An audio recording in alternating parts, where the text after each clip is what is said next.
Open up the participants window.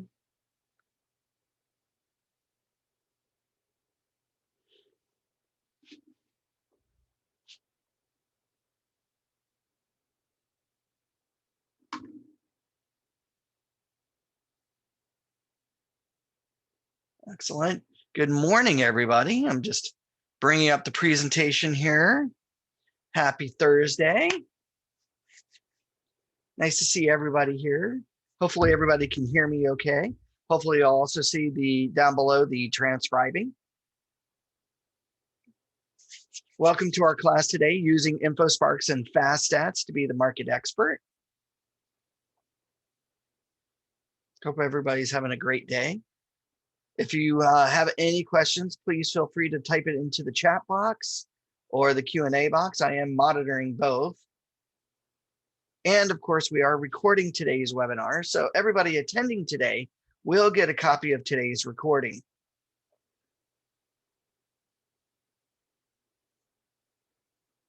And we'll see how many more people we get online here.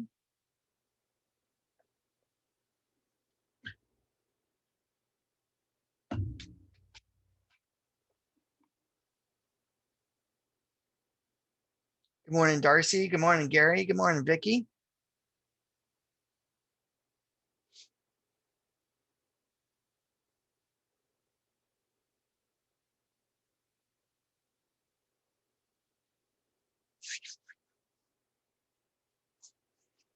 know we have a lot of fun stuff to go over today. Everybody excited about statistics and seeing how your market is right now to be able to use it for your marketing? Anybody?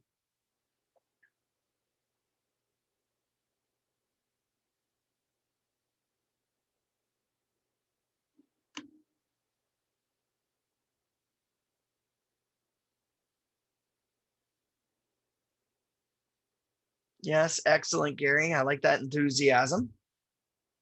And we'll wait another minute here before we jump right on in.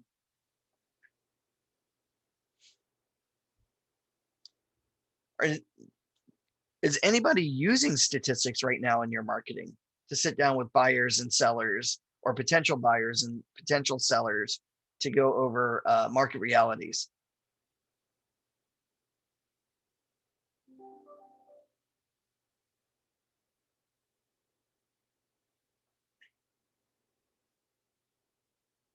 No one? Okay. Well, it's 10:33. I want to respect everybody's time because we do have a lot of stuff to go over today. Welcome to today's class on using InfoSparks and FastStats to be the market expert. I am your host, Anthony. Just a little bit about me, or an intro of who I am, in case you don't know me. My name is Anthony. I work here at Orange County Realtors. Been here now for a little over 18 years. Started off in the MLS department, so I know guaranteed I'll speak to everybody regarding rules, regulations, violations, all that fun stuff. What I'm also involved with is our outreach program. Our outreach program is designed to give you training on all your tools and products. So not only do I give training on MLS, how to run searches, how to modify listings, create CMAs, but I also train on zip forms. I am zip forms certified, and basically I show you how to put together those transactions electronically, how to digitally sign the contracts, and of course, all the other technical tools that zip forms does have to offer. And of course, I love training on tech. I love showing real estate agents how they can utilize their technology and third-party member benefits to become better agents. How to utilize your phone, tablet devices on the go to access MLS, to access zip forms, write up a contract right on your phone or tablet device, listing presentations, the whole gambit. And this is where, my job is to help you become what I like to call the 21st century agent. And usually what I meant by that was to start going paperless in your business. But today, because of last year's challenges, and thankfully the use of technology has really spearheaded and helped you guys in your real estate career to be able to still continuously be able to do amazing business. So today's topic, InfoSparks, what is it?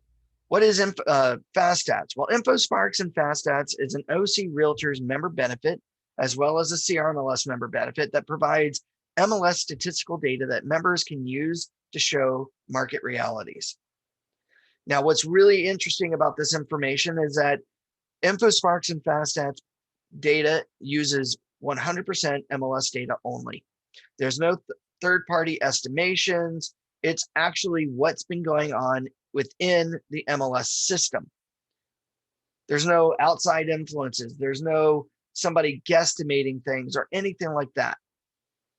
Okay.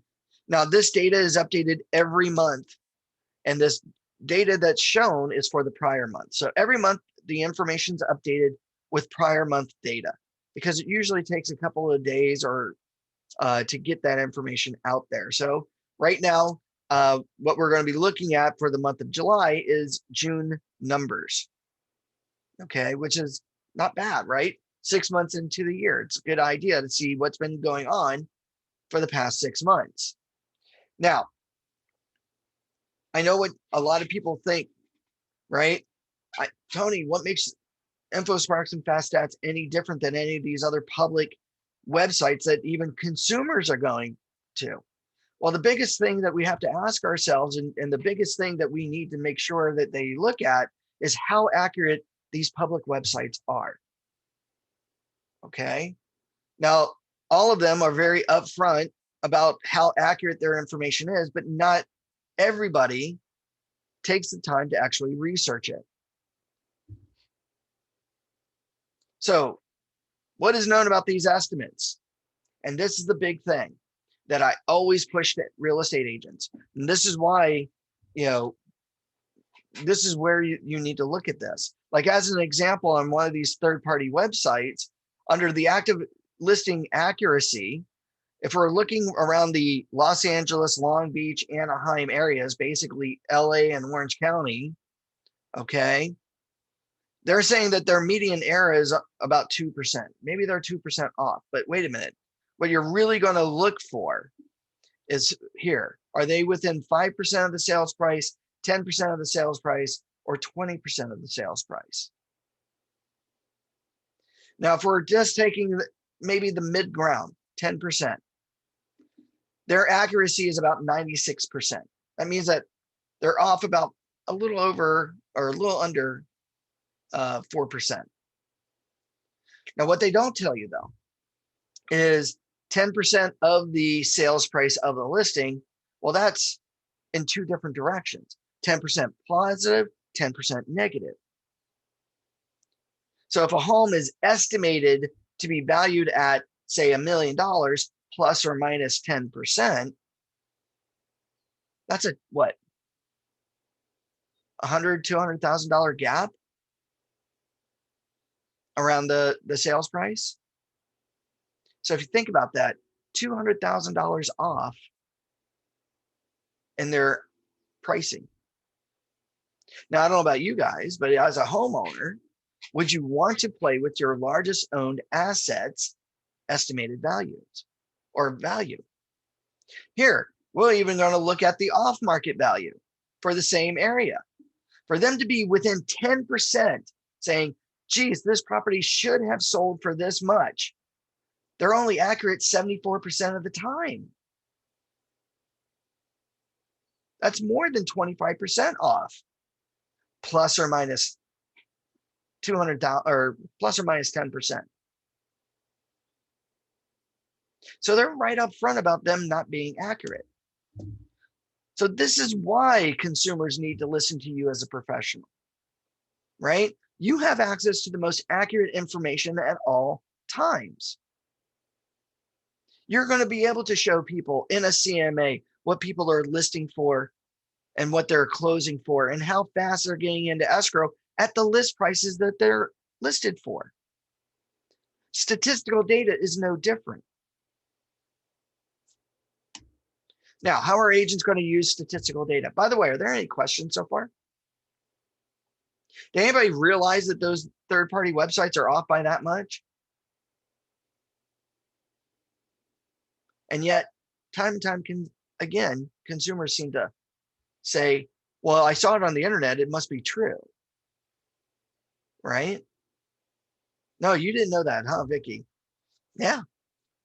This is why they need to start listening to you as an individual. Now, how can you use statistical data? Okay. Well, statistical information is going to help elevate your online presence. You're going to also increase your credibility. You're going to have better client interactions. And of course, you're going to manage those client expectations. We're going to talk a little bit in this quick 5-10 minute presentation on how to do that before we actually jump into where to find these stats. Now, to elevate your online presence, how are you going to do that? You need to distribute out the information. And it's not just your online presence, it's just your real estate presence.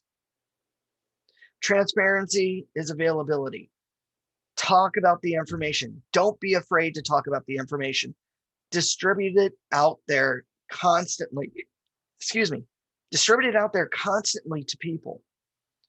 Put it on your social media. Put it on your website. Do a video about it. Hand it out at an open house or hand it out at door knocking.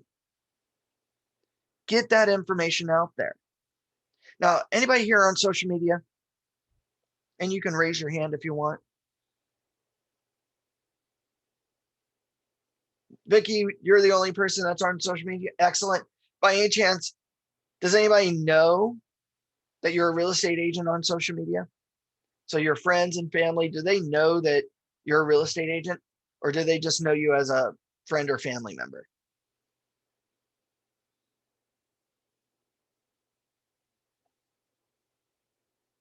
Because the reason why I asked this, mainly as a friend, right? Why? Because you never talk about real estate.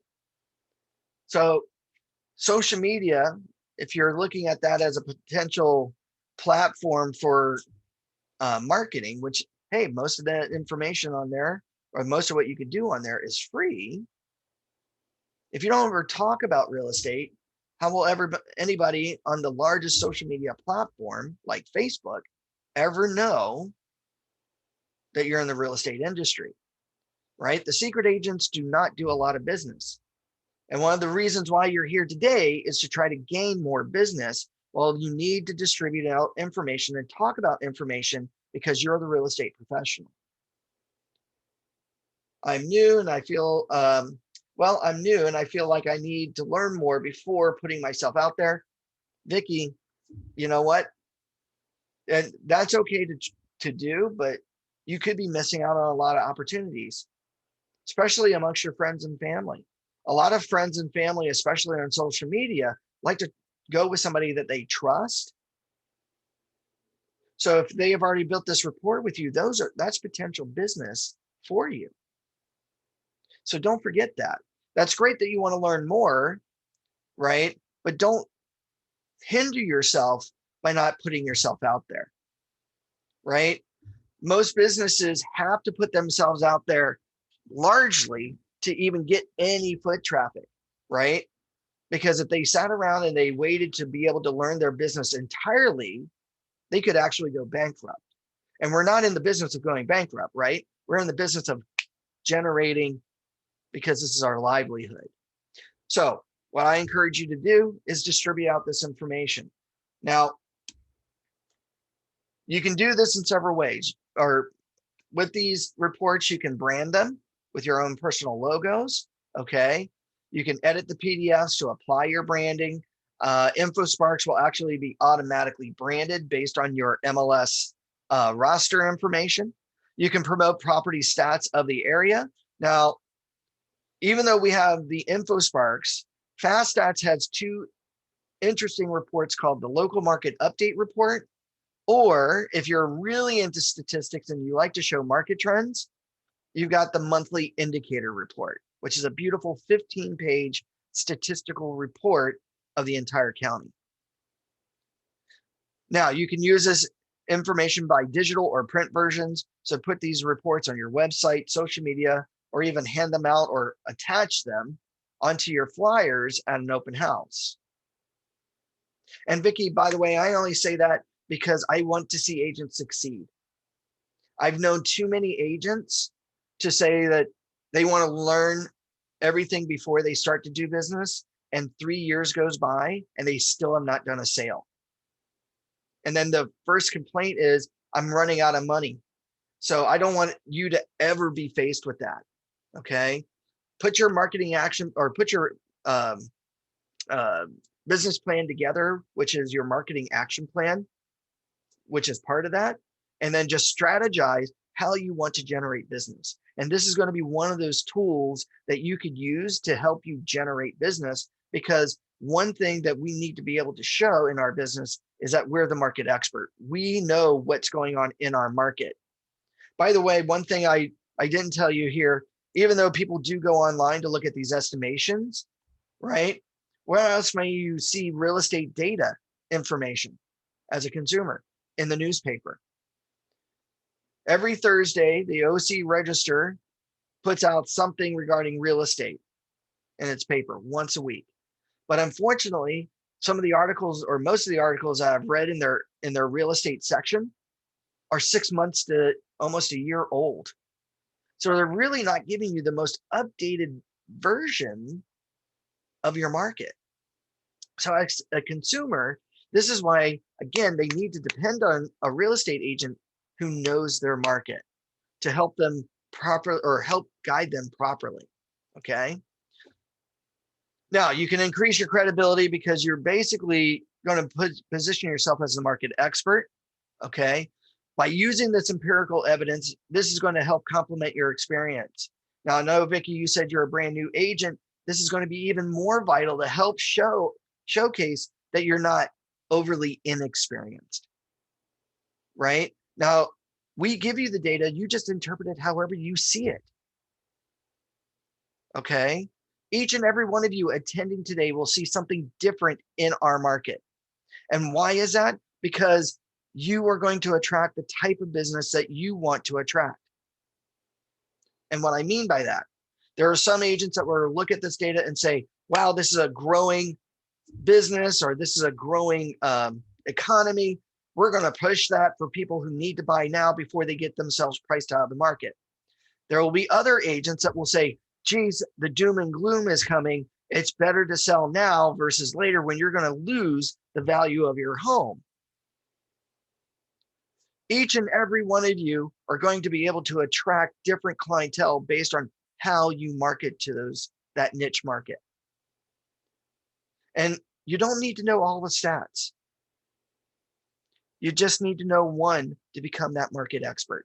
If you know that one and you know how you want to push it and how you like to interpret it, this is what's going to make you the market expert, because other people of the same like mind will see the exact number, or see those numbers in the exact same way. So there is no wrong way of interpreting these numbers. Okay. Now, another way to become the market expert is that you're going to be able to utilize stats to be able to answer all the popular questions that I know each and every one of you, whether you're new to the business or you're a veteran in the business, has at least been asked at least one of these questions, if not all of these questions. Like, is it a buyer's or seller's market? Well, a stat you would look at is the month supply of inventory. How do property types compare? Well, here in Orange County, it's probably better to compare attached versus detached versus single family versus condo. Now, why is that? Well, here in Orange County, there are single family detached, but there are also single family attached properties, as well as there's condo attached, but there are also condo detached properties. The price points on those are vastly different based on whether they're attached or detached. Usually a single family attached and a condo attached are usually about the same price points, and a condo detached, as well as a single family detached, are usually around the same price points. Are prices going up and down? This is the median sales price. How long will it take you to sell your home? Days on market. How much of my asking price will I get as a seller? You're looking at percentage of price being received. And of course, when do I have the most options as a buyer? Well, that's the inventory. And again, I know most of you, if not all of you, have been asked at least one or at least two of these questions. Now, managing expectations is huge, right? We need to keep our clients in check. So how do we do that? Well, you can use the various different metrics to help manage these expectations by using days on market, median price, percentage of original list price being received, or inventory. You're going to be able to impress clients or potential clients at listing appointments with the market realities. Again, we're showing them what's actually going on in the MLS, not companies that are estimating and not comparing like to like properties. They're estimating, as we just showed. And you're going to be able to provide the necessary information and education to help a client be empowered to make a well data-driven decision. So how does this benefit everybody? Well, it's going to help benefit you because it's going to help enhance your negotiating power, not just with a potential seller, but also with a potential buyer. You're also going to be able to not only enhance your negotiating power with those clients, but you're also going to be able to help enhance your negotiating power with another agent. How many of you have ever decided to try to negotiate with another agent, but if they happen to know the market better than you, that you felt that you gave in to them easier? Do you want to give in to somebody because you don't know the market? Or do you want them to give in to you because you know the market and you know how to use that to your advantage or your client's advantage? You're also going to be able to connect with those analytical personality clients. Anybody have those types of clients right now where those clients just say, just show me the numbers. I don't need all the fancy dancy stuff around here. Probably a few of you. You're also going to be able to connect with the emotional decision makers. Take the emotion out of it. The numbers don't lie. Here's what to actually expect. Now, ultimately, this is going to also help benefit you because it's going to reduce not only your client's anxiety and their emotions, but it's also going to help reduce your anxiety. Because I know everybody here today takes on your client's emotions. How many of you wake up in the middle of the night wondering why there aren't more offers on your listing? Or why aren't your offers getting accepted by more and more sellers, right? And because you're being asked by your client, why aren't my offers being accepted? Why aren't I getting offers on a listing, right? And you start taking that on yourself. Here, if we can use these numbers to help reduce our client's anxiety, that's going to help us sleep easier at night. Anybody here not sleep? Darcy, Denise, anybody? Hopefully everybody gets a little sleep, right? All right. Real quickly, anybody know the difference between a seller's market, buyer's market, and a balanced market? And I took it off real quickly because I want somebody to answer. Anybody?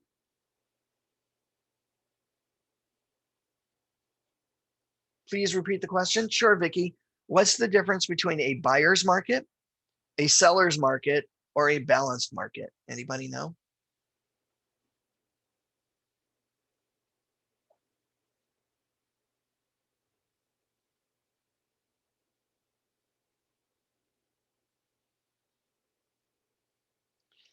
Seller's marketing is 27 days. Okay. So Gary's given his answer. Good answer.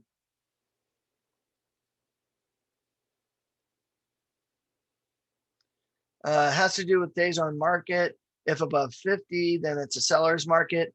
So Vicky's kind of given the same answer. It's all based on days on market, right? And those are really good answers, Gary and Vicky, but unfortunately, no. It's basic economics. Basic economics is basically what makes something a seller's market, buyer's market, or balanced market when it comes to this is supply and demand. There you go, Vicky, you got it. Supply and demand. So in a seller's market, this is when you have a lot of demand, but no inventory to meet, or not enough supply to meet that demand. So what ends up happening is prices all of a sudden start to skyrocket or start to peak, right? or go up very sharply because properties can't come on the market fast enough before they're in escrow, right? This is with anything, right? Look at gas, look at groceries. Remember toilet paper, right? Or gosh, what was the other thing last year? Hand sanitizer. Hand sanitizer at one point was what? $1 for a big old thing of hand sanitizer. Then what happened? The pandemic happened. You couldn't find any of it on the shelves. Now it's like $7, $8, right? Because people demand it. People wanted it. It wasn't there anymore. It's hard to obtain. Well, guess what? Homes are the same. So in a seller's market, you've got more demand than the supply can meet, which now ultimately means that prices are going to start going up. Now, in the nation, this would indicate less than 5 months of inventory. Okay. And what I mean by that is that inventory, if somebody were to stop it, it would take 5 months to burn through that inventory based on the current demand. Okay. Now, unfortunately, here in Orange County, we are a microclimate, okay, when it comes to real estate. As a matter of fact, if you'll look, or if you look at things, usually things begin to happen here in Orange County first before it ripples out to the rest of the nation. Okay. Now, even though the rest of the nation currently less than 5 months worth of inventory meets a seller's market, here in Orange County, however, this is less than 3 months worth of inventory to make it a seller's market. Now, on the opposite spectrum, buyer's market says that there's more inventory or more supply than actually meets the demand to take it off, which ultimately results in these deep start drops,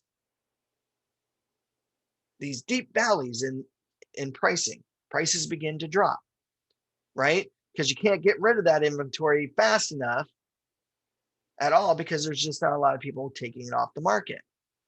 Now, in a buyer's market for the nation, it's more than 6 months worth of inventory. Here, though, in Orange County, it's more than 4. So, seller's market in Orange County is less than 3 months of inventory. Buyer's market in Orange County is more than 4 months of inventory. A buyer's market, or I'm sorry, a balanced market is between 5 and 6 months worth of inventory. But this basically means you have enough supply that meets enough regular demand that inventory steadily comes on and off the market at a steady pace, which ultimately means a slower increase in or appreciation of value. Not sharp peaks, not deep valleys, but a nice increase. Things aren't going to shock up the market too much. Now, a balanced market in the nation is between 5 and 6 months worth of supply or inventory. In Orange County, it's between 3 and 4. MSI, Vicky, is month supply of inventory. So less than 3, more than 4, between 3 and 4 is your balanced market, buyer's market, and seller's markets. Okay. Ultimately, everybody likes to see a balanced market because you've all of a sudden got predictability and a steady increase, no housing affordability issues or anything like that. Here, sellers aren't worried, not getting their value for what they bought their homes for, this, that, and the other, So here we're going to be able to look at the stats to be able to talk about these types of markets that we're currently in or could be in. Now, recommendations, supporting your recommendations, you're going to be able to compare local to regional numbers. So basically your CMA, which stands for comparative market analysis, you're comparing this home and other homes like it in the exact neighborhood.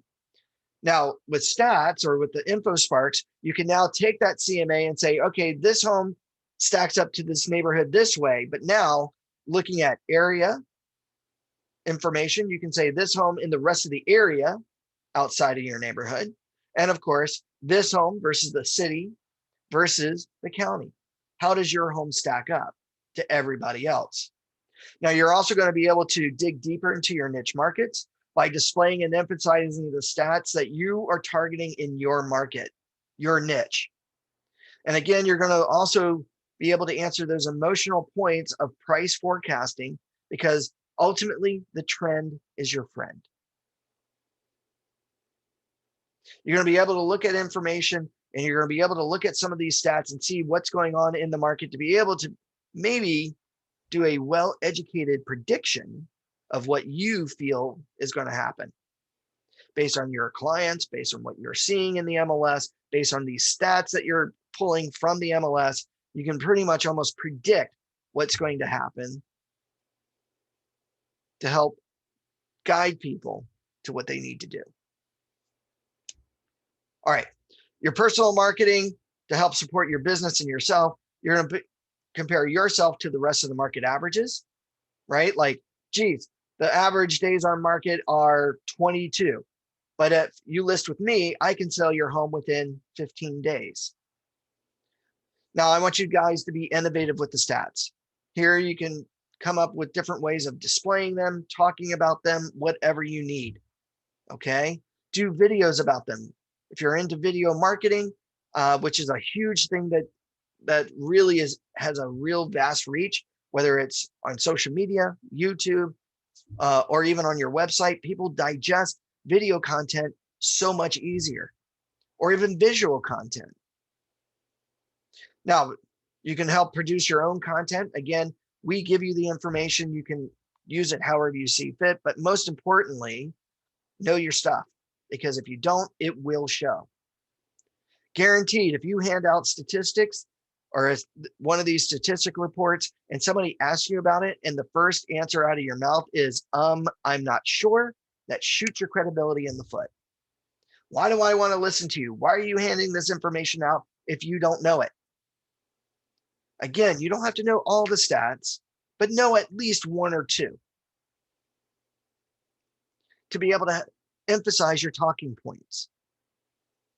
Now, ultimately, you're going to be able to create an influential reputation, because as people begin to know you and get to know you, and you're using these stats, you're now become that market expert. I know Leo, I know Gary. I've seen Gary's YouTube channel where he gives a monthly market update report on Mission Viejo or Irvine or Aliso Viejo.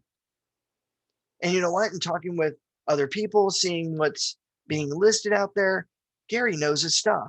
I think I need to trust Gary with my home or my home purchase. Now, again, this is also going to help strengthen your negotiating power. If I know my stats and the agent on the other side doesn't know it or doesn't know the market, I will have an advantage over them in our negotiating of a price. I even will have a better negotiating power over my clients when it comes to my commission. Because if I can show my customer service, I know my business, and I know what it takes to buy or sell a property, why shouldn't I get paid for my worth? In a day and age where people think that agents get paid way too much and do way too little, this is the time for you to show that they are wrong. Why have them put their hands in their pockets or in your pockets? And again, you're going to own your market segments, your niche markets, and your areas that you're marketing in.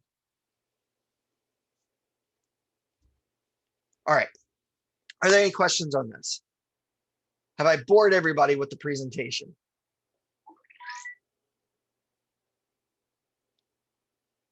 No? Well, that's good. All right. So now what you're really concerned about is, how do you access these stats? Well, we access the stats very simply all through the MLS. So what we're going to do is we're going to log into the MLS.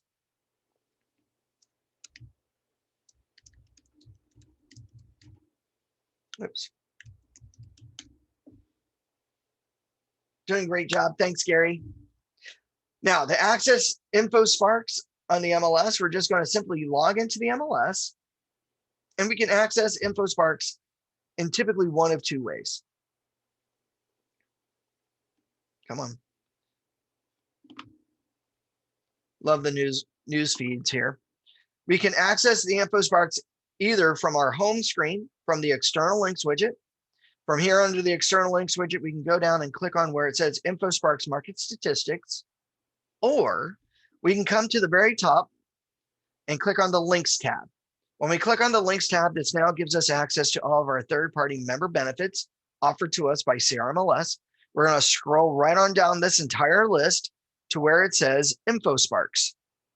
When we click on InfoSparks here, InfoSparks is going to open up, and we're now going to see several things going on. First thing that we're going to see here in the top left corner is that we're looking at the entire MLS database. Now, when we're looking at the entire MLS database, we have to take into account we're looking at more than 200,000 listings in our MLS database. We're looking at multiple different counties that are all data sharing with CRMLS. So Orange County, LA County, Riverside County, San Bernardino County, San Diego County, Fresno, Sacramento, East Bay, all these other MLS systems. We're looking at all the different property types, attached and detached. We're looking at down below here at the bottom right corner under the statistic sales price, the median sales price. And we see that the median sales price in the entire MLS system is $730,000, up 25.9% compared to a year ago. Now, I know everybody here is immediately thinking, whoa, Tony. I know for sure that home prices are well above $730,000. You're absolutely right here in Orange County or here in LA County or Riverside County, right? Why is that number so low? It's because you're looking at all the data in the entire MLS. So now we need to narrow this down a little bit more for you and what you need. How we're going to do that in several ways. And by the way, we're only looking at the one stat right now. So over here towards the top left corner where it says entire MLS, there's a down arrow. If I click on the down arrow, I can now start to break down this information by city, the MLS areas, the county, the zip code, school districts, or my areas. Now, my areas are searched areas or map search areas that I create, which I'll show you how to do that here today. But say you want to look at city statistics. We're going to click on where it says city. And now back at the top where it says entire MLS, we see our cursor blinking. Now, maybe I want to look at the city of, say, Mission Viejo. When I type in Mission Viejo, I'm now going to select the city of Mission Viejo.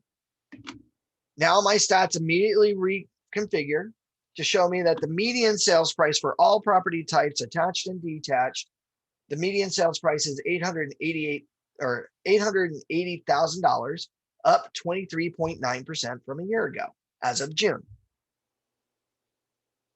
Now, again, we're taking into account attached and detached. Now, as we all know, as real estate agents, attached and detached property data can be a little different, especially for the price points, right?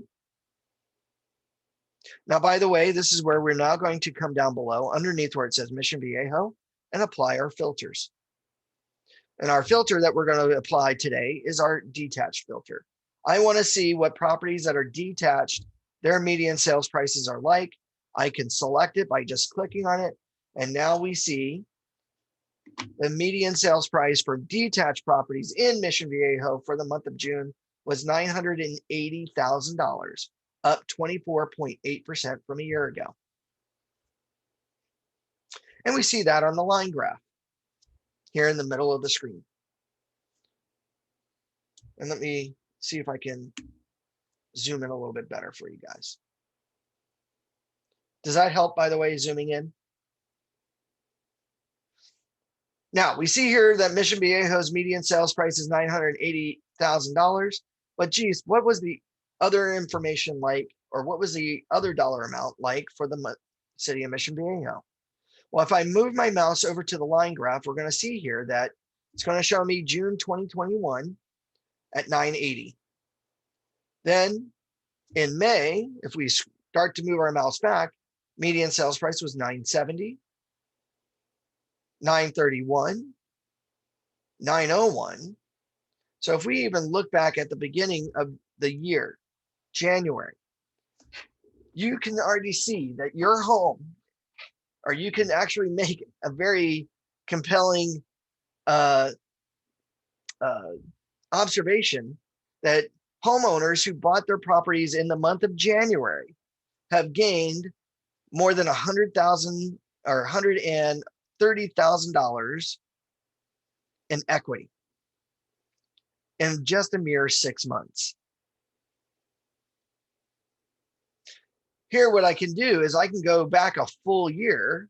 Can you enlarge your screen to a full screen? I am on full screen, Gary. Do you not have me on full screen? You may need to click the box in the, if you're a PC user, in the upper right corner of your screen, click on the box to expand us out. Or if you're on a Mac computer, go over to the right side of your screen. And of course, you can adjust my portion. So if you have a split between my presentation and my video and my pictures taking up a larger view of the screen, there should be a hard line in the middle. If you move your mouse over that hard line and click and hold it, and drag it over to the right to make my camera smaller, and it'll make my computer screen bigger for you.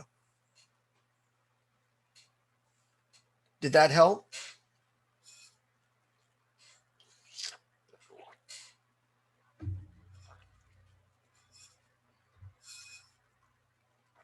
Hopefully.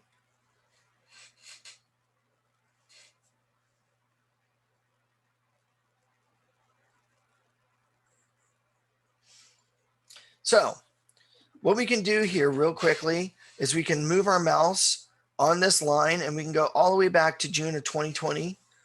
And we see here that the median sales price in 2020 in Mission Viejo for detached properties was $785. So if you bought your home a year ago, which was around the height of the pandemic, I do believe,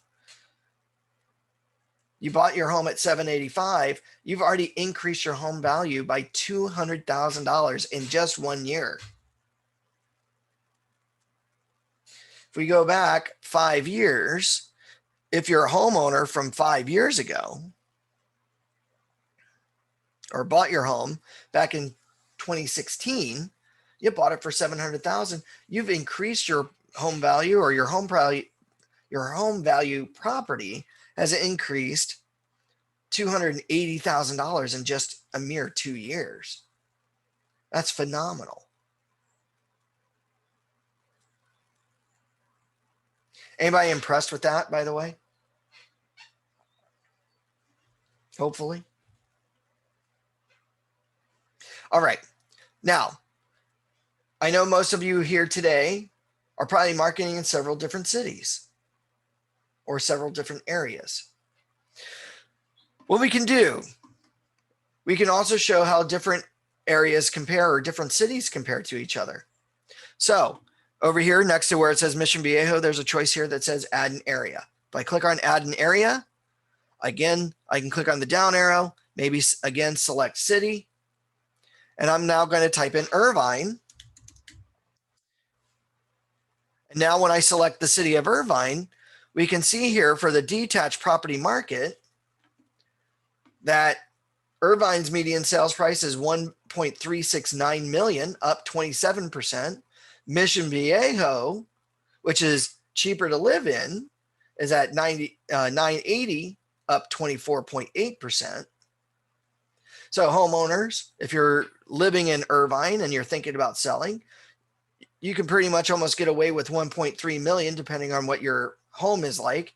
But if you were thinking about moving to Mission Viejo, well, you're going to live in a more affordable area. But those property prices are increasing just as much. We can even compare other cities. Now we can compare up to 4 different areas if we wanted to.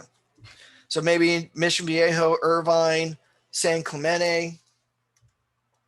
Oops.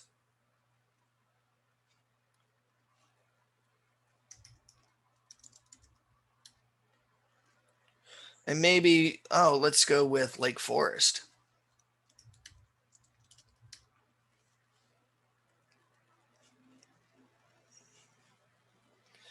So now we can go over and show how these home prices compare to each other. This is amazing about Lake Forest. They're over $1 million in their property values right now. Pretty amazing. Now, by the way, you don't have to compare city to city to city to city. We all know that there are different areas within our cities, right? Like there are different areas within Mission Viejo or even in Irvine. Here, I'm going to go with Gary's suggestion. Let's go with Irvine, right? The detached market. But you know what? The homes or the neighborhoods I'm marketing are in Woodbridge. So here I can find the area of Woodbridge and maybe even compare the other area of Turtle Rock.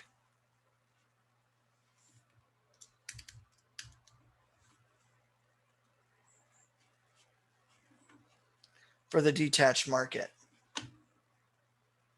And we see here that Irvine's at 1.3, up 27%, but Woodbridge is at 1.366, almost the same value as Irvine, but they're up almost 50% compared to a year ago. But here's a shocker. Turtle Rock is at almost $2 million, up only 1.2% compared to a year ago. So if you're marketing Irvine and you're marketing these areas within Irvine, now, geez, maybe somebody is thinking about selling or buying in these areas. Now, all of a sudden, you can talk about what's going on, how you see these property values. What's interesting here, just coming over and looking at this line graph, that at one point, Turtle Rock was over $7 million. I have to see why that is at some point. Are there any questions so far?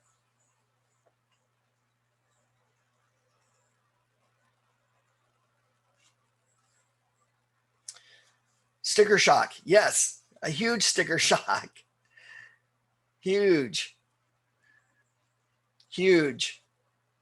Especially, what is it? Let's get rid of Turtle Rock and look at Irvine. Irvine just back in 2018 or 2017 was at $971,000.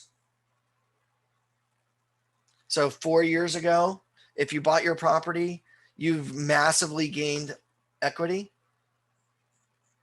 in your home's value.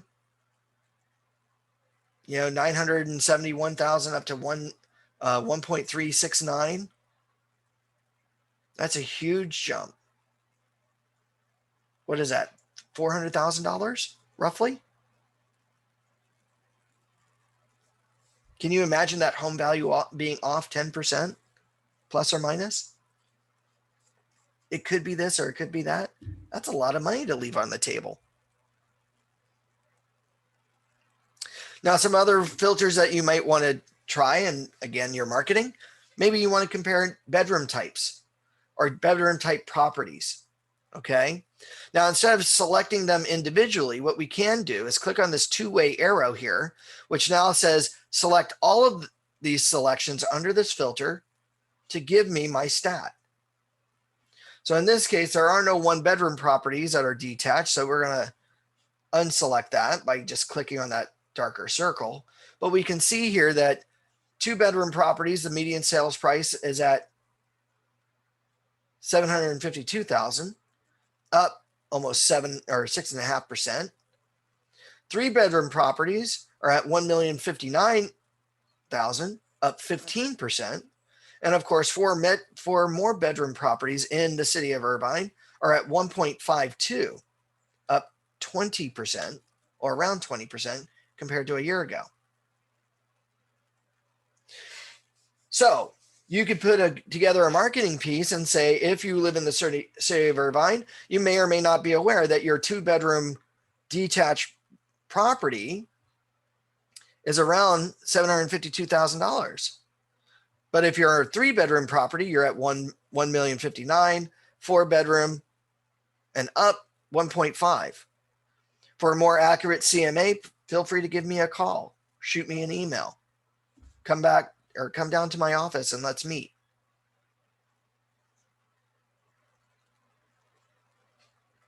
So here we have different ways of having talking points. Now, real quickly, we're just looking at the median sales price. What you can also do is simply go over at the very bottom here where we get to see the stats like, geez, show me the active inventory in the month of June. Because you may wonder why that median sales price has gone up so much. Well, let's look at how many active listings are up for sale.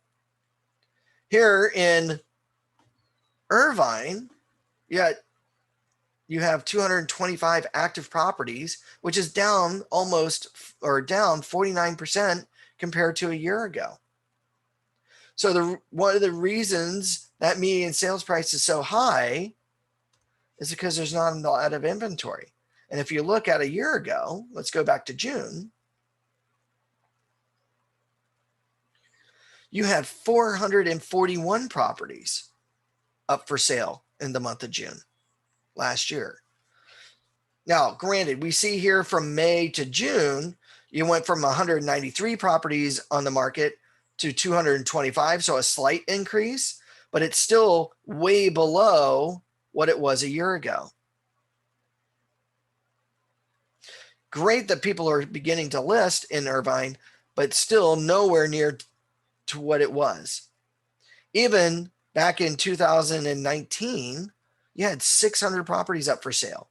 And if we look at that median sales price in June of 2019, you were still at 1.1.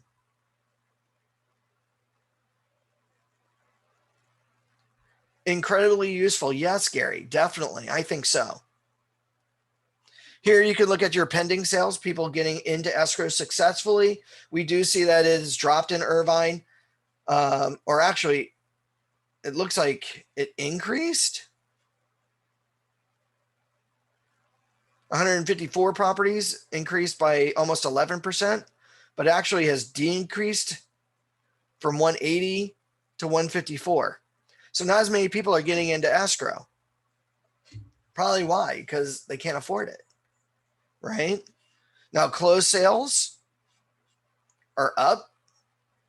So 207 successful closings, up 117% compared to a year ago. So a year ago, you were at 95 properties getting in, or closing escrow. Why is that? People were closed, pandemic, harder to keep, escrows were still trying to figure things out, how to do things because nobody could go anywhere. And you had the mobile notary issues and all this other stuff, right? Days on market. We can look at days on market here. 7 days to get you into escrow. A decrease of almost 80%. So at $1.3 million in Irvine, it's taking people 7 days to get into escrow. Whereas June of last year, it was 34. 34 days to get into escrow a year ago. Today, it's 7. And it just seems to keep decreasing. It did jump up to 27 days in the month of December. Well, why is that? Well, geez, Christmas time. But since then, It's just dropped and dropped and dropped.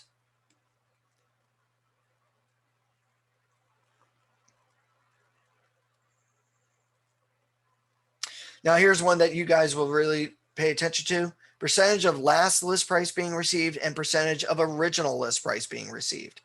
Now the differences between the two is that percentage of original list price being received indicates how much of the closing price did they get based on what they were originally listed at. So as an example, if I list a property with Gary lists my home for $1 million in the MLS. We end up getting into escrow and we close escrow, but we close escrow at $800,000. How much of my original list price did I get? Not taking into account any price changing. 80%, right? Now, percentage of last list price says how much of the current list price did I get at time of close. So that same listing listed at $1 million goes through a couple of price drops. And by the time I get into escrow, I have it listed at $880,000, but we close escrow for $800,000. How much of my list price did I get at that time? Or what percentage of my list price did I get? So if we look at this, here in Irvine, percentage of original list price being received, we see here that homeowners are getting 101.8% of their original, above their original list price. So it looks like nobody is going through price drops. You're not getting anything less than 100%. Now, how much a percentage of your last list price did you get? 101.5. So they're both right up there. So in a way, or this can help you talk to sellers and buyers in two different ways. With a seller, okay, seller, this is what homeowners are getting. We want to be around what is going on the market. That way I can get you either above or just above your asking price. Right? Now, if this was say 98, 97%, again, helps the seller understand, geez, I may not want to list it at the top end of the market because I may have to go through some price dropping or lowering before I get almost 100% of my asking price. Now, the opposite spectrum here for the buyer, this helps the buyer understand that they have to stop lowballing their offers. How many of you are working with buyers right now that still, for whatever reason, feel the need to still offer $100,000, $200,000 less than the asking price? And yet the buyer wonders why they're not even being countered. This is a great way or a great statistic to show buyers, look, homeowners are getting over 100% of what they're asking for. So if you want to be in that competition of being maybe getting a counter or getting your offer accepted, we need to start coming in either at list or just above list price. So in a way, it helps these buyers understand the market realities. Well, I don't want to offer what they're asking for. Well, then don't be surprised when they don't counter you, because they are getting that, or vice versa. Well, you know, you can probably get away with offering just a little bit less because homeowners aren't getting as much of their asking price as they thought. Does that help? Vicky, any questions on this?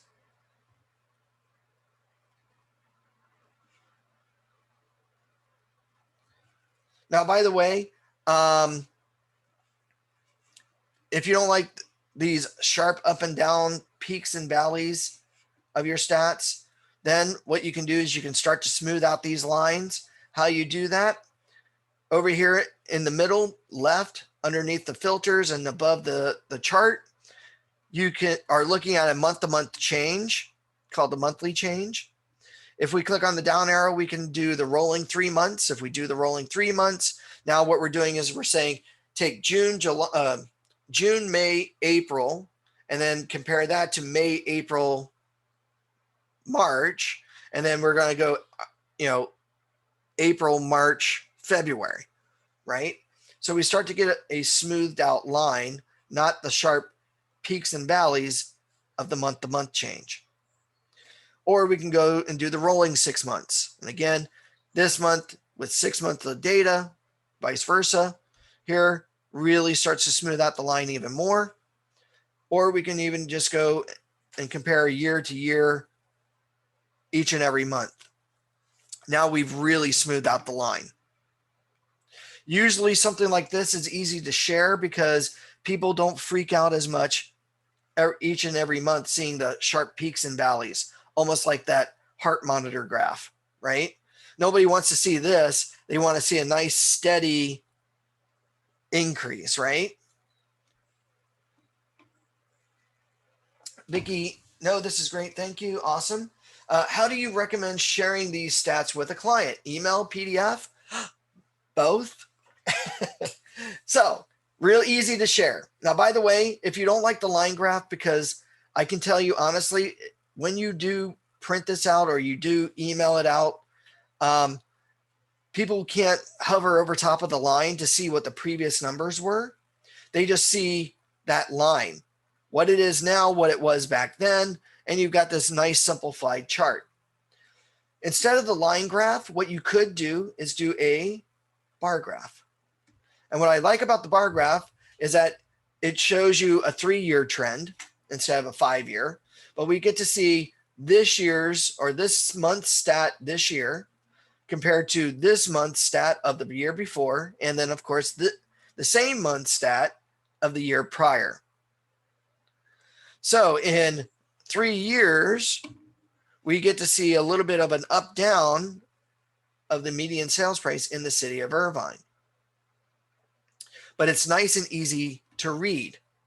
Now, this is really useful if you're doing that bedroom compare in any of your stats. Now, to share this, we're going to come over to the share button. Now, we have several ways of getting out this information, not just via email, not just via PDF. Here under the share button, we can create a static PDF document, either as a PDF or for posting on our social media or in an email. Just simply choose one of these two, hit share. A link will be created where you can now copy and paste, but if you wanted to see what it looks like, just say view in window, and this is what that stat looks like. What I love about InfoSparks is that it's automatically branded with your information based from your roster in the MLS. So make sure that you go through the MLS and update your roster data. You can even add in a profile picture to your roster so that way, when you create reports like this for a client or potential clients to share out or email out, it's automatically branded with your information. But it's nice, crisp, and clean. Now, real quickly, how many of you actually have a website? Just a quick show of hands. Anybody? Anybody here have a personal website? Good, Vicki, you do? Now, Vicki, I'm going to ask, seeing how you're a new member, on your website, I'm going to assume you have an about section, so it talks a little bit about you. And then you have your listings, right? Like an IDX feed of some sort, right? Yes. Denise, please show where you start the share. Oh, sure, Denise. So Denise, what we do is after we put in our information like the city, the filters, the stat we want displayed, just above the charts and graphs and up underneath the filters, you have a button here called share. Do you see that? When we click share, you can now select a choice. In this case, I selected social media email, which is a static report to share. And now I can click view in window. And now I can download this, print this, do whatever I need to with this. Now, for those of you with a website, like Vicki, Vicky only has an about section and an IDX feed. Great for any real estate agent, but now what makes you stand out amongst all your other colleagues? Remember how I said you need to be able to be a source of information to become the market expert, right?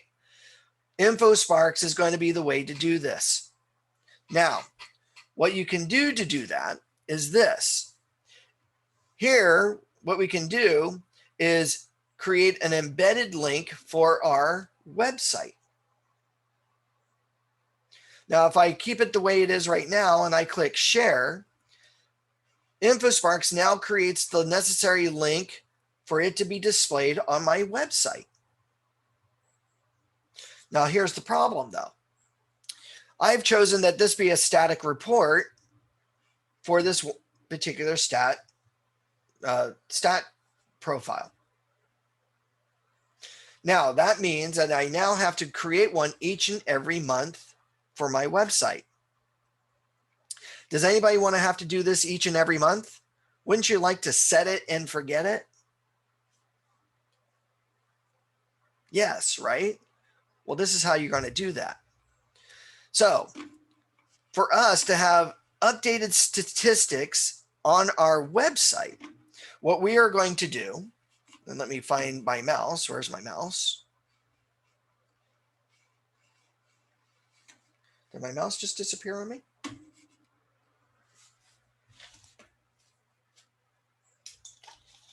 Great.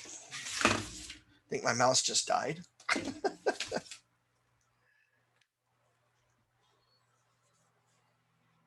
we go. We're going to start over. So now to make an embedded link, but instead of it being a static link where I have to now update it manually myself, I am instead going to create a live link. So now I'm going to select live to embed on my website. So now what does that mean? That means that now when the month comes up, the month of August kicks in, now these stats that are showing June numbers will automatically update with July's numbers. When September rolls around, this particular stat will now update with August numbers, and so on and so forth. So now what I'm doing is providing updated, accurate information on my personal website. So the way you could do this, and even though this only shows one stat at a time, I am not limited to how many embeddable links I can put on my own personal website, short of the website designer saying no more. But ideally, what you could do is maybe make numerous stats for the different areas to be displayed on your website. So maybe you have a tab for, say, Irvine properties. And there in Irvine, in the middle of the screen are all the current properties up for sale based on the IDX link. But then to the left and the right of the properties are the various different stats pertaining to Irvine properties that are updated each and every month. And then I have another tab of another local area like Costa Mesa that I market in. And again, same situation. The properties in the middle, and then to the left and the right of the properties are all the individual stats that I automatically have. So here we are now becoming not just a real estate professional, but we're now becoming a source of information. If you look at any other agent's website, you probably go, geez, what makes my website stand out from theirs? What makes me stand out as an agent compared to another agent right down the street? It's your statistics. It's what you're providing. It's not just handing it out or email blasting it out. I'm now saying when I direct people to my central hub, which is what a website's for, you are the center of the information. You are the person to come to. Well, why not give the information there to make people want to come back to your website more often? Does that make sense for everybody?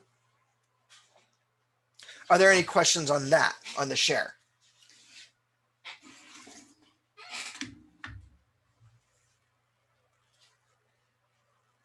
All right, real quickly, the My Areas choice. The My Areas choice here are basically saved searches or saved criteria for your InfoSparks. So if you wanted like neighborhood statistical data, you're not going to find anything by neighborhood so much unless you draw it out. Now, how you do that is very simple. At the very top, next to where it says InfoSparks, headed over here towards the right-hand side of the screen, there is a choice that says My Areas. When we click on My Areas, this is now going to open up a map. Now here it's going to generally show you the entire state of California for our statistics. But as we all know, MLS won't give me necessarily, San Jose reading, information. But what I'm going to do, in this case for my neighborhood, at the very top middle, I'm going to type in the location. So maybe I'm going to look at a particular property address location. So that neighborhood.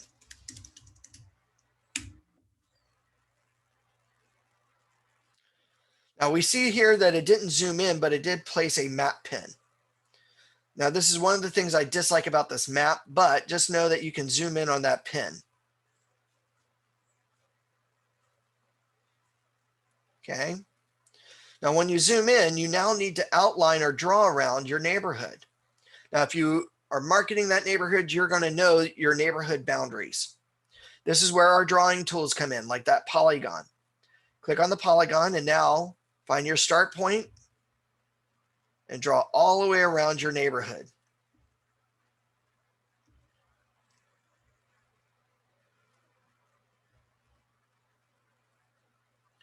Now, once you do that, now you're going to come over here to the top right corner and click Save.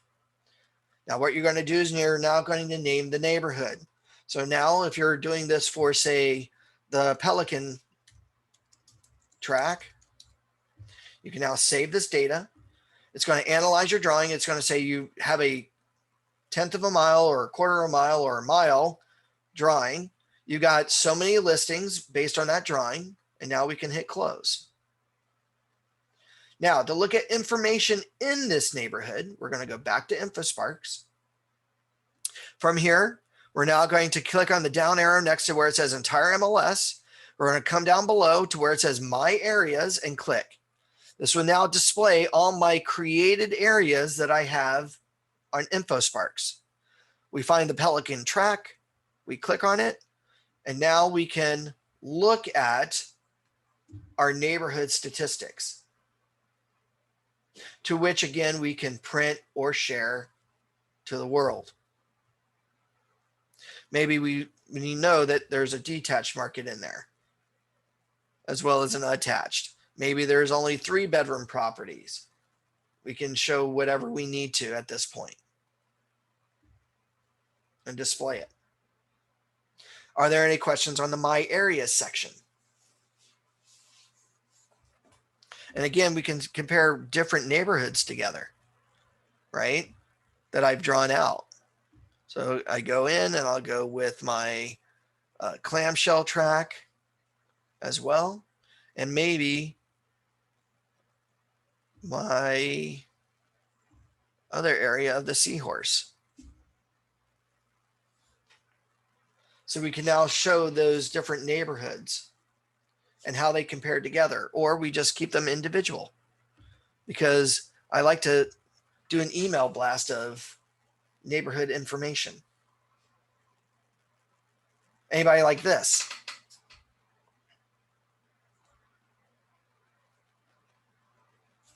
Oh, and of course, one I know everybody's curious about, what's Orange County like? The median sales price in Orange County as of June, 1.135, up 29% compared to a year ago. Even last month, we hit the all-time high of, what is it, 1.1 million. Month before that, close to it. So Orange County can now say that they're officially above $1 million averages. Kind of crazy. And how do you show the bar graph again, Denise? Sure. Over where it says line, here in that middle section, right hand side, click on where it says line and then choose bar. Kind of amazing here in Orange County, just a mere 2 years ago or 3 years ago, we were at 848 as the median sales price. Today we're 1.1. Did that help, Denise? Gary? Gary says he loves it. Excellent. All right. Yes, you're welcome. All right. So now, besides InfoSparks, you also have, because this is a really good tool to see one stat at a time, to be able to get it out there regarding maybe that one stat that you like to talk about based on your neighborhoods. But maybe some of you like to give information entirely and look at all these stats at the same time. This is where the OC FastStats or the FastStats tool comes into play. Now, to access OC FastStats, we can now go to Orange County Realtors' website, ocrealtors.org. From here, we're going to move our mouse to where it says Resources. A drop-down menu appears, and we're going to click on where it says Business Tools. Now, this is a free member benefit offered to Orange County Realtor agents, and unfortunately, OC FastStats only gives Orange County data, as well as Orange County city information, as well as local areas. Now, just to show you how to access this, once we go to Orange County Realtors' website, go to Resources, drop-down menu appears, click on where it says Business Tools. From here, we have a tile that says OC FastStats. When we click on OC FastStats to read more, we're now going to log into the FastStats. Now, how you log in is very simple. The username and password is the same username and password that you use to log into Orange County Realtors' website to be able to pay your bills. Simply put in your user ID for the MLS. And then your password typically is your 4-digit PIN number to your super key. Now, if you're an older agent or a more veteran agent where you've been in the business longer than, say, 5 years, this may be alphanumeric, meaning a mixture of letters and numbers. Whatever you use to log into Orange County Realtors' website is the same username and password that you're going to use to log into your FastStats. Now, from here, this is where we have the local market update reports and the monthly indicator report. The monthly local market update reports, we can now look at the county data. So we see here that the county data, hopefully if it comes up, there we go. And I'm going to zoom in here, has been updated for the month of June. We see attached and detached data, new listings, pending sales, closed, days on market, median sales price, so on and so forth. We see the month of June of this year compared to the month of June of last year, their percentage change. And then, of course, the rolling 12-month comparisons of the same stats. All able to be put on a simple one-page report. Great for when you're working an open house or maybe you're door knocking. You can now hand out all the stats at once. Now, that's just looking at the county data. What we can also do is look at the city information. So maybe in this case, we're going to look at the city of, oh, I don't know. Let's pick a different one. Let's go with Santa Ana. From here, we're going to see that with Santa Ana, we can look at the full city report as well. So we can now compare the county against the city. So we see here that in the county, the detached information is at 1.149. And again, the reason why that looks different is because it's a pre-printed or pre-set up report. That's usually created on the 3rd of every month, whereas InfoSparks is a live update of data. So that's why that number showed at 1.135. Okay, just the timing of when the data was pulled at the time it was created. But here, 1.149 compared to Santa Ana's $790,000 as a median sales price. So live anywhere else in Orange County, you could be paying over $1 million for a property. But if you live specifically here in Santa Ana, yes, your home prices have increased by almost 16%, but it's still way more affordable than anywhere else in Orange County. Not a bad deal, right?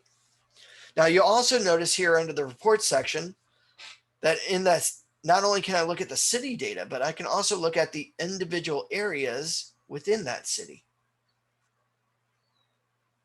So as an example, if I choose north of Heel, south of Balboa or Bolsa and Brookhurst, we can now see how the city or the area within that city stacks up.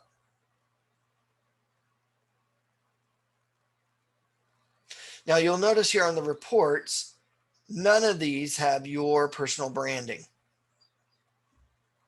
but that's okay.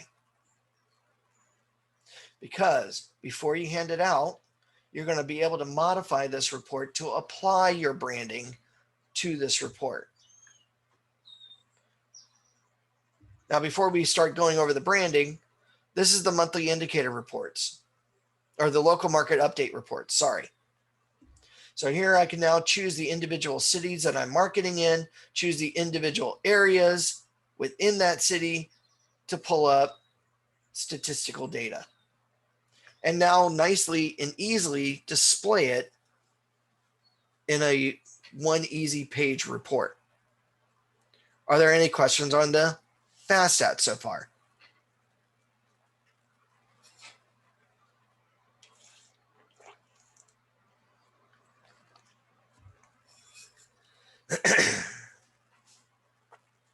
No questions? By the way, have I overwhelmed everybody? I haven't seen anybody just leave or scream. You haven't turned on your microphones. That's a good thing.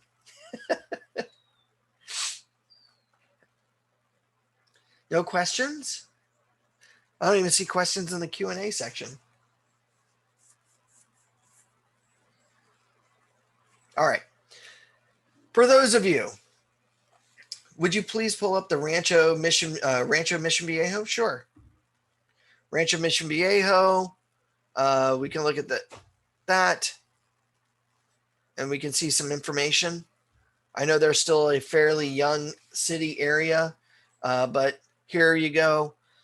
Just a year ago, $899. This year, $1,050,000. So nice appreciation for that area. Kind of amazed about that area. Even the attached properties have gone up slightly by 10%, 622 to 685. I can tell you, I remember a day when I lived on the East Coast that attached properties was your starter property, and you can get a 2-bedroom, 2-bath condo for $30,000. When I moved out here to California, I was amazed that that same $30,000 property was worth $160,000.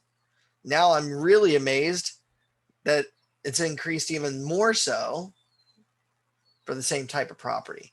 So home values here in California are crazy. But it's good. It's good for you guys in your business. Did I help, Denise? Oh, I do see a Q&A. So somebody asks, you're doing good, Tony. No questions. Thanks, Priya. I totally appreciate that.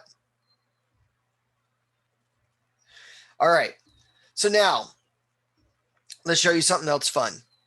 For those of you who like to show market trends, because one of the things that we talked about is the trend is your friend, right?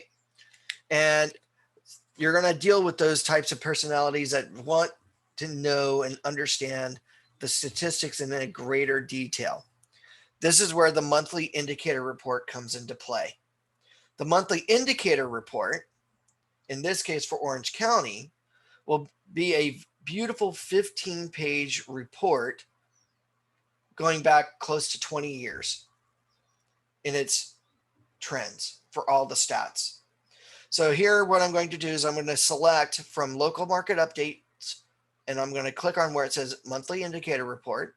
And now I'm just going to select Orange County. From here, this 15-page report opens up. We see on page 1 some information about finance, what's going on in the nation, as well as what's been happening in the county. But what you really care about is this here. Right on page 1, we see that the change of the median sales price for detached properties in Orange County increased by 31.4% compared to 2020.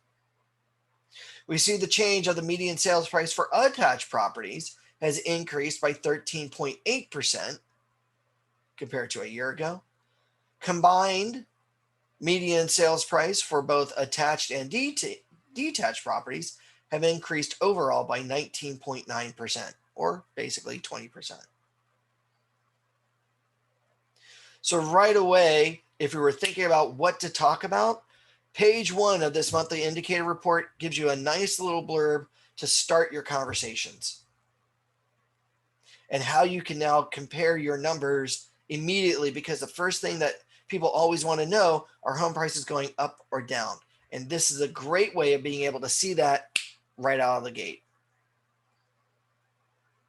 Now, down below here, we have a table of contents outlining detached, attached, and of course, all the individual stats. So we see here by page 2, starting with detached information, a nice little page here. June of 2021 compared to June of 2020, their change, so on and so forth. But what I like about this, not only do I get to see those individual numbers, but I also see here a nice little bar graph going back, what is that, 4 years. June, May, April, March, February, January, December, on right down the list. So we now get to see a nice little bar graph, the ups and downs, with a nice little 3 or 4 year trend. And it's interesting, they now break it up into 6 months, whereas before it used to be years. And I think because of the volatility of what happened last year, they decided to show the difference between the first half of 2020 and the second half of 2020. But here's where we're going to really dive into this. I'm not going to bore you with going over the individual stats like before with attached and detached, but what I want to show you here is by page 4, we're now going to break it down to the individual stat itself. Now, what I like about this here is that at the very top, and I'm going to increase this a little bit more, we've got detached, attached, June of 2021, 2020, and 2019. So we see here that new listings coming on the market. In 2019, we were at 2,305. Today, we're at 2,011. So in the past 3 years, we've decreased our number drastically. It has decreased even before then with the amount of new listings coming on the market. Same thing for attached, but here we have something a little bit different. We started off in 2019, or had 1,382. We actually increased in attached by 2020 to only be below today. So we're even below what we were 3 years ago. Over here, detached, attached, 12 or a full year of data. Now, what I like about this also is that you also get to see the individual numbers for each and every month and their year comparison change. But more importantly, what I like to show you is this bar graph or this line graph for the stat. We see here a line graph, 2021, June, going back to 2003. So here we get to see the ups and downs of our trends going back, 18, 19 years. What I like about this is that we get to see in our markets, January to December, January to December, January to December, what we normally see as trends. Usually, beginning of the year, it starts out low inventory. Then by mid-year, people start, or I should say not inventory, but new listings coming on the market. Then by mid-year, you get your peak of people wanting to list, and then it starts to tailor down or trend off by tail end of the year. So something like this, you can show a potential seller when's a good time to list. Do you want to list your home when everybody else is, or do you want to list your home when not so many people are listing, not as much competition? So now you can start developing your marketing strategies for a seller by showing them things like this. Now, you can look at this for all of your particular stats, in this case for Orange County. Now, one that I always love to show, because I know a lot of people go, well, geez, is this sales price thing ever going to end? Are we going to go through a bubble pop? What's going to happen? Well, here we're going to look at the median sales price. So we see where we're at today compared to where we were in yesterday, right? So we see back in 2003, the median sales price was just a little over $400,000. I think it was specifically $440,000 for a detached property back in 2003. Then as the years went on, up at around 2007, 2008, we hit our peak at $750,000, right? $750,000 in 2007, 2008. And then what happened then? The crash, the market crash, right? The recession that everybody talks about. Not the depression, but the recession. Then prices started to sharply drop. Now, a lot of the experts will tell you that the bottom end of the market was 2012, right? For real estate. Well, look here. Remember how I was saying that Orange County is the microclimate to dictate what happens to the rest of the nation? Look here. Our bottom end was actually 2009, not 2012, like a lot of the experts says. It was actually 2009. So in a mere year and a half, we actually bottomed out at a little over 400,000. But wait a minute, look here. Even though a lot of people just said it's fully crashed, nothing else, you've never ever appreciated, not true. If we look here, the bottom end here is still slightly above the bottom end previous. So no matter what, when it comes to a real estate investment, right, whether it's your personal home or maybe an investment property, what you bought it at, if you bought it at the bottom end of the market, guess what? There are always going to be ups and downs in the market, but hopefully the bottom will never ever surpass the previous bottom. So 6 years have gone by and still there was appreciation. I want to say it was about 480 was the bottom end. So you still bought it at 440, you still had a little equity at 480. But if you bought your home in 2007 at 750, yeah, you lost a lot of equity, right? But look, it's totally surpassed.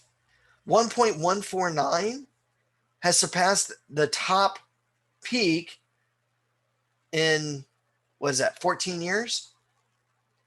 So a decade and a half, we have now increased our home values, if you bought back in 2007, by over 100 and almost 200%. Anybody impressed with that? Now, I know a lot of people go, well, geez, does this mean that we're going to now all of a sudden go through another crash? Well, this is where if you are using a PDF editor, you can actually take stats and show them how they can relate to each other. So maybe I'm going to take a PDF editor. I'm going to cut out this historical median price to show where we're at today compared to where we were back in 2007, right? Which may generate a lot of conversation of, hey, does this mean that we're going through another recession or possible? Well, let's show you again how stats relate. And that is going to be the most important stat, inventory. Right? Remember that supply and demand that we talked about?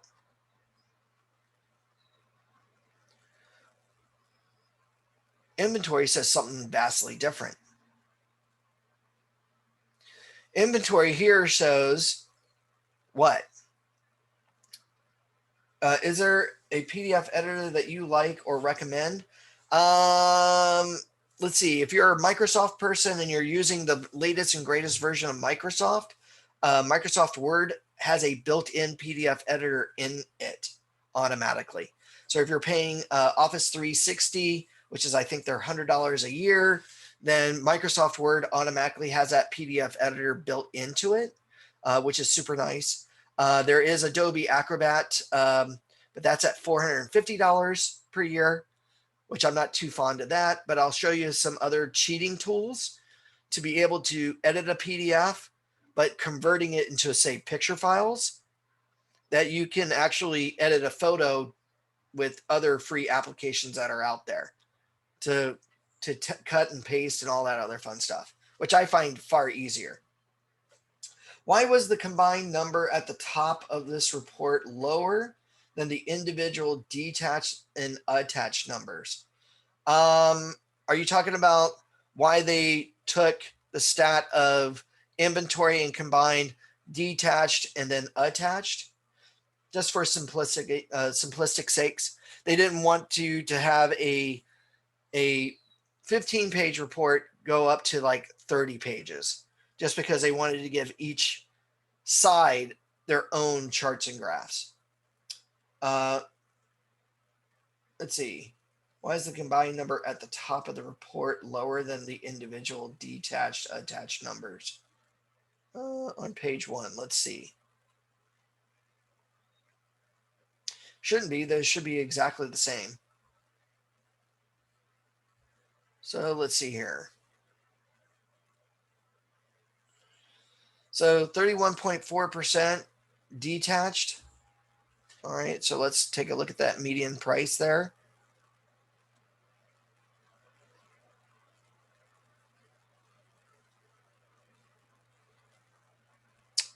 And let's see here.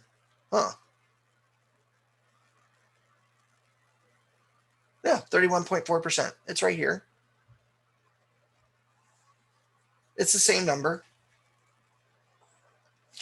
For some reason, they, instead of putting the newest number at the top of the list, for some strange reason, it looks like they put that newest number at the bottom of the list now. I want to say a month ago, it was totally reversed.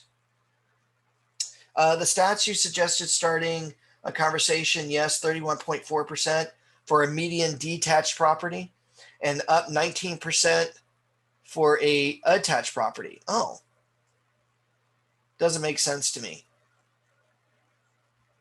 And I see here that the attached market is only up 13.8%. So what you're doing is you're combining attached and detached numbers for the median. Now, if you understand what median is not average, okay? So the median price of something is this. Maybe you have 30 sales that go on. The lowest sale being $5,000, the highest sale being $34 million, right? Out of those 30 sales, number 15 is that number, right? So you've got 30 detached sales. So the median detached number falls into that 1.1 million number, which is up 31%. Whereas the attached sales, the same 30, or say there's a 30 property thing here, and that one shows $50,000 as the bottom number, and the detached or top number was, say, 600,000. Now number 15 is a different number. Now what they do is they now combine the two, so now you've got 60 properties instead of 30 each. So now you got 60 properties, still with the same top and bottom number of, well, now the bottom number is from the attached at 5,000, but the top number instead of 60 or 600 is now that 34 million. So now out of 60, number 30 falls at a different number. So that combined of 19.9%, Vicky, just means that they're pulling that number from a different spot in their chart. Does that make sense?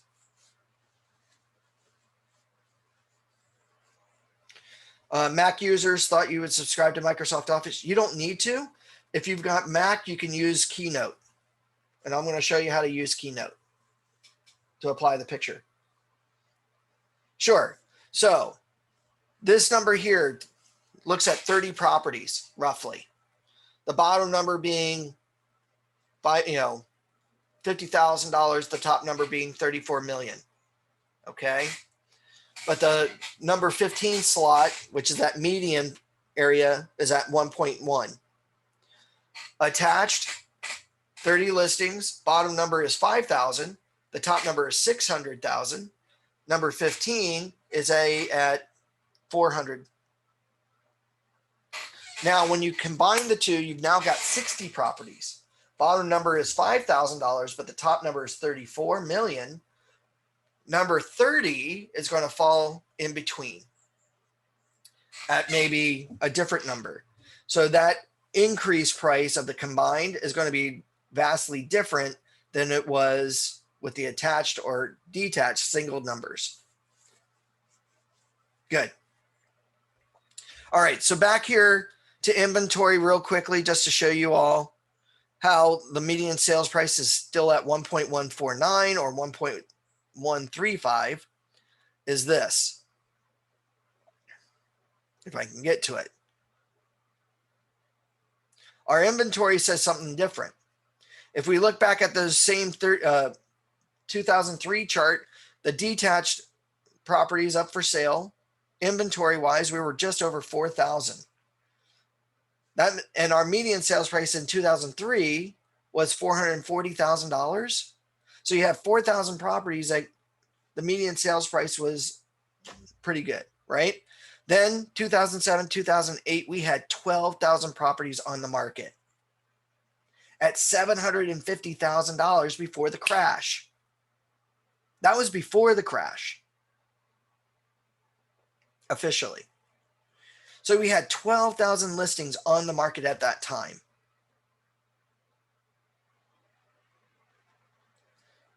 Look at where we're at today. We are well below even that 4,000 mark. As a matter of fact, we're at 2,622 properties. So 18 years ago, we had a higher inventory than we do today. It's this inventory that has now inflated our price, right? Because there's not a lot of inventory to choose from. So as real estate agents, what you want to look for, yes, are these other factors like, top dollar's got to bottom out at some point or level off at some point, right? What's going to key on to that? Interest rates, demand, because people just all of a sudden we have to make sure that people can still afford things, right?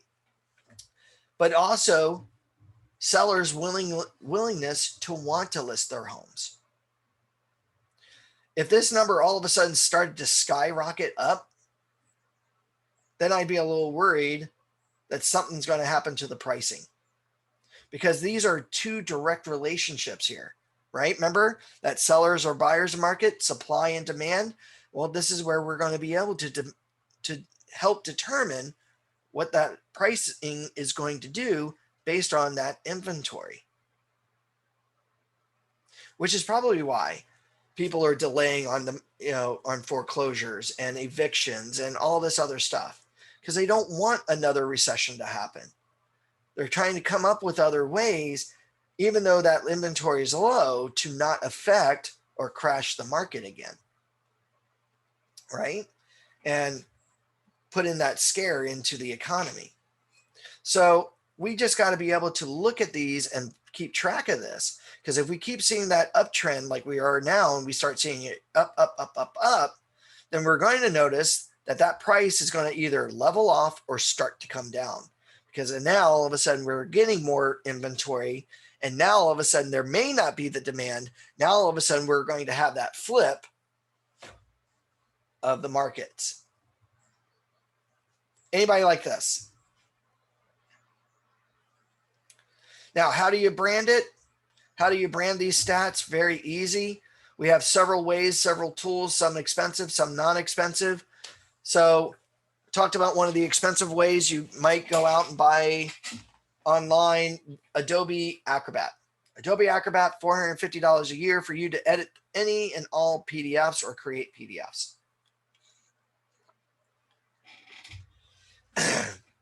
Not so expensive way. Maybe I purchase Microsoft Office to use Microsoft Word, which has a minor PDF editor in it. Or if I'm a Mac person, I could use, I do believe it's Pages. Pages has a very, very minimal PDF editor built in. Okay. Or I try to download an app on my iPad to modify the PDF, because I can do that too. But again, it's going to cost me some money.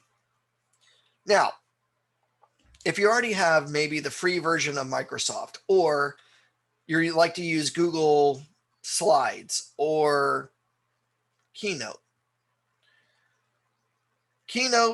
Slides, PowerPoint does not have a PDF editor built into it, but it does have the capability of picture inserts. So I know what you're thinking, Tony, what do you mean by picture inserts? Meaning that you can insert an image and then modify the image. Okay. So how do I get this document to be an image?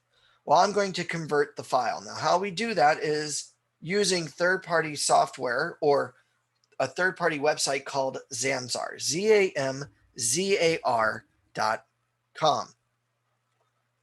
It's a free website. It's a file conversion website. I love it. It's really easy to use. And it takes a matter of just seconds to convert any document into any other format I need. How we do this is very simple for me to be able to brand this document.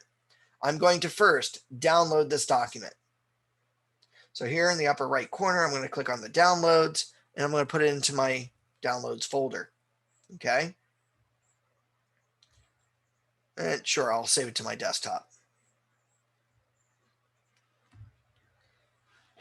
Now, with the file downloaded, oh, and we have a question here. If the feds raise the bond price, interest rates will go up.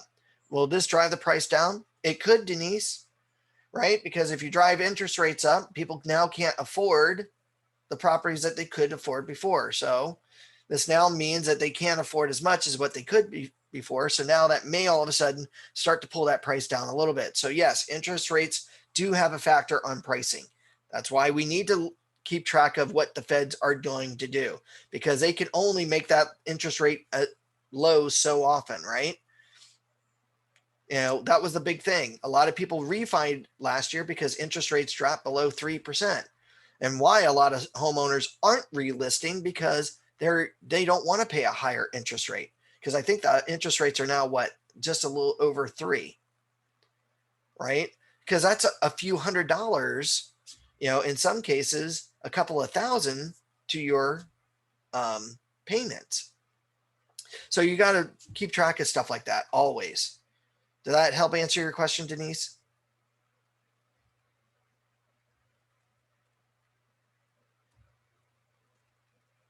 Good. All right.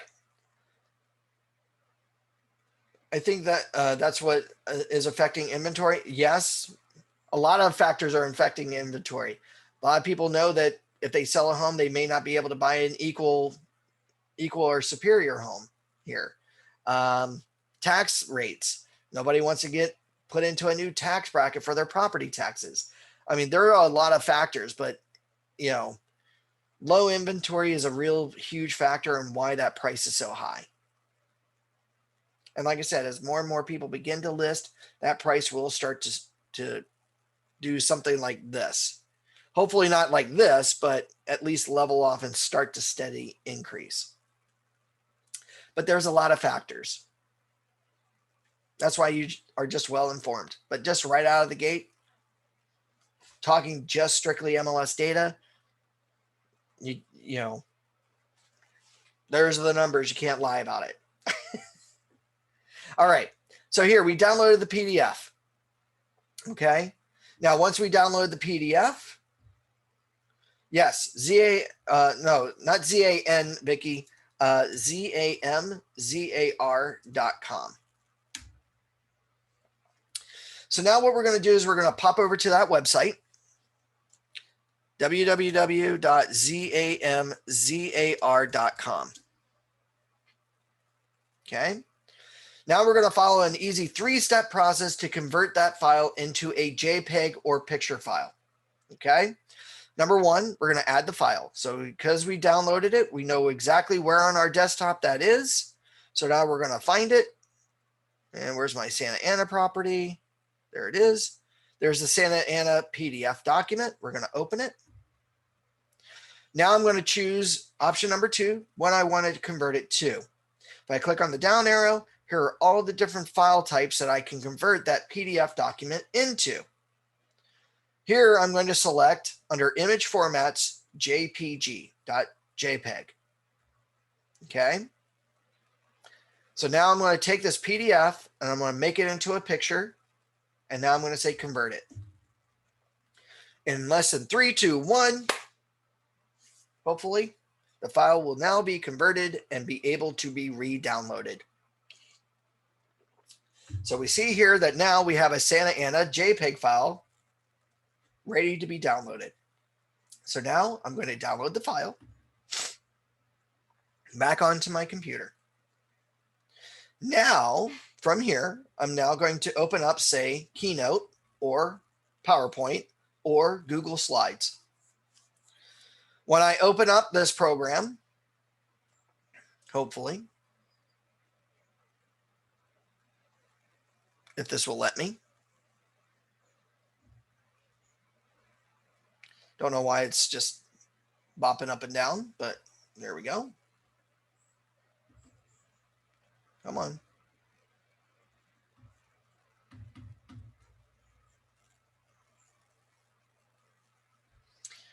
Okay.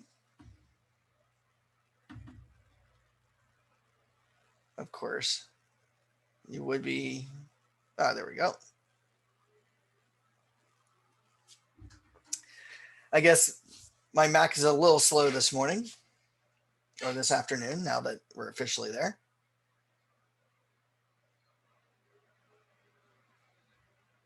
Come on. Let's go with new document. And of course, what I want to demo, it won't let me demo. That's great. So, there we go. New presentation. We're going to create it. So Keynote's opening up for me. Have to go, but thank you for a brilliant. No problem, Gary. You will get a copy of this, so you're going to get a copy of what I'm doing right now. You will get that, and I can't wait for you to try out the stats. Real quickly here, we're going to do is now we're just going to insert a picture. Okay, so we're just going to go maybe to our media or find that picture on our desktop. And then we can just drag it and place it. So let's see here if I have the Santa Ana response. I've got my, that's Elisa Viejo. Come on. There it is.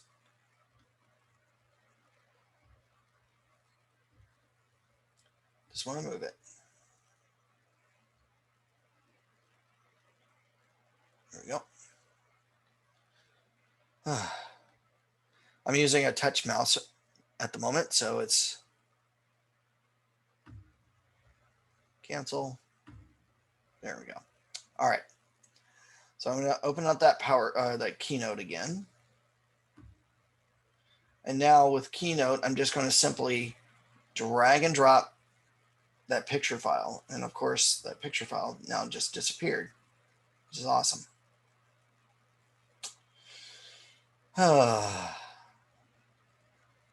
But ideally, what you could do,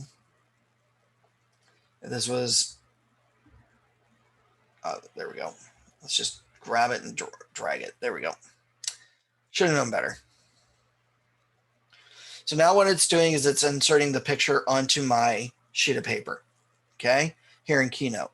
Now what I can do once that installs or inserts is I can now rotate it to fit on the sheet of paper, okay? But more importantly, what I can now do is add in text, like text boxes, onto this document and type in my branding, right? My name, my logo. Maybe I even have my logo as a JPEG. So now I can just simply grab that logo, pull it onto this document, resize it, place it, do whatever I need to with that shape to now brand the stats with my own branding. Now I can print it out. Some of us may even have an open house flyer that's only one page. Take that PDF document of the flyer, convert it into a JPEG file, add in another sheet of paper here on my PowerPoint or my Keynote, and then insert that flyer as page 2. Now when I go to print, I print front and back. So on one side is my flyer, on the back are the stats with all of my contact data as well. Does that help explain how to brand this a little bit better?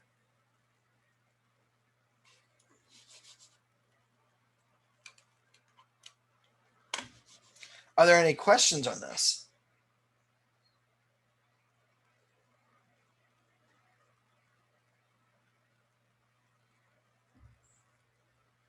No questions?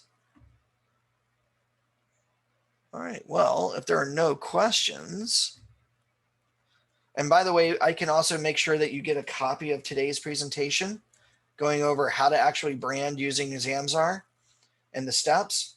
But if you have any questions or concerns, please feel free to reach out to me or call me. My number is 949-586-6880 or 6800 extension 104. Again, that's 949-586-6800 extension 104. Or feel free to email me at Tony, Tony, at ocrealtors.org. And actually, before I leave, or before we end this, I do want to show you one other thing here, because I know everybody always asks, well, what about, LA County or San Diego County? Can I look at FastStats from them? Yes, you can through the report. Back here at InfoSparks, there is a choice that says FastStats. And from here, what this does is it breaks it down by regions. So right away, we can look at the local market update reports anywhere in Orange County, or I should say anywhere in California, right? Northern California, Central California, Mid-South, or Southern California. If you want, just simply choose that choice, and now you can select the county. And now you will open up that one-page report based on that county's statistics. And then again, you can brand it with whatever you need to. So you are not limited to just Orange County, but when you're looking at the one-page reports for OC FastStats, we only work with Orange County cities. But just know that you can look at that anywhere here. Are there any questions on any of this? Are you guys excited and more comfortable about talking about stats? Vicki, are you excited now? For sure. Excellent. I know Gary was. So I want to thank everybody again for attending today. Oh, we have another question. Is there any way to embed the OC report into a website that updates automatically monthly? Unfortunately, Darcy, there is not. If you're talking about that PDF document, there is not. They literally create the PDF and email us the PDF document, and then our web designer goes through and embeds it into our website the way they do through their program. So unfortunately, you just can't take that and embed it. So what you could do is do the InfoSparks embed for all of Orange County, doing the individual stats just like we did. So again, if you did the InfoSparks and chose Orange County in this case,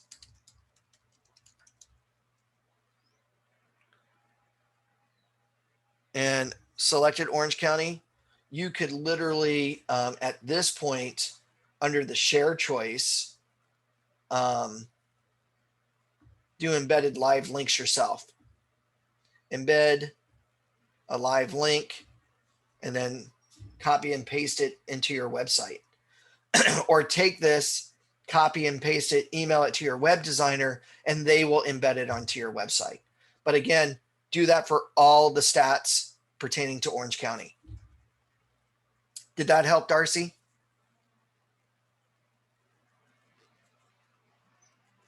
And that will update automatically each and every month. Yes.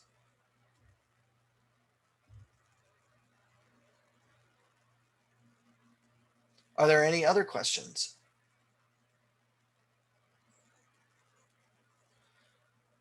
Well, if there are no other questions, again, I want to thank everybody for attending today.